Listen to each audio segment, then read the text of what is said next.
തൊഴിലുറപ്പ് തൊഴിലാളികൾക്ക് ആശ്വാസകരമായ പ്രഖ്യാപനവുമായി കോഴിക്കോട് കാരശ്ശേരി പഞ്ചായത്ത് ബജറ്റിൽ 500 രൂപ വേതനമാണ് പ്രഖ്യാപിച്ചത്. സർക്കാർ അംഗീകാരം ലഭിച്ചാൽ 154 രൂപ ഗ്രാമപഞ്ചായത്ത് വകയിരുത്തി 500 രൂപ വേതനം നൽകുമെന്നാണ് പ്രഖ്യാപനം. തൊഴിലുറപ്പ് തൊഴിലാളികളുടെ ജീവിത നിലവാരം ഉയർത്തുകയാണ് ബജറ്റിലെ പ്രഖ്യാപനം കൊണ്ട് ലക്ഷ്യമിടുന്നത്. ദിവസക്കൂലിയായി 346 രൂപയാണ് തൊഴിലുറപ്പ് തൊഴിലാളികൾക്ക് കിട്ടുന്നത്.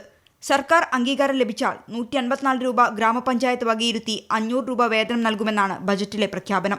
NCNRES ദിവസവേതനം 346 രൂപയാണ്. ഇന്നത്തെ സാഹചര്യത്തിൽ ഒരു കുടുംബം പുലർത്താൻ ഈ തുക കൊണ്ട് സാധിക്കില്ല. അവരുടെ വേതനം വർദ്ധിപ്പിക്കുന്നതിലേക്കായി സർക്കാരിന്റെ അനുമതി ലഭ്യമാക്കുന്ന മുറയ്ക്ക് ആൾ ഒന്നിന് 154 രൂപ കൂട്ടി നൽകുന്നതിന് ബജറ്റിൽ വകയിരുത്തുന്നു. പഞ്ചായത്തിൽ ആധുനിക സൗകര്യങ്ങളോട് കൂടിയ shopping complex, buds rehabilitation centre, വൃക്കരോഗികൾക്ക് സൗജന്യ ഡയാലിസിസ് കിറ്റ്, മുഴുവൻ പ്രദേശങ്ങളിലും വെളിച്ചമെത്തിക്കാൻ തെരുവിളക്കുകൾ, ലഹരിക്കെതിരെ തുടർ ക്യാമ്പയിനുകൾ എന്നിവയാണ് ബജറ്റിലെ മറ്റ് പ്രഖ്യാപനങ്ങൾ. 24 കോഴിക്കോട്.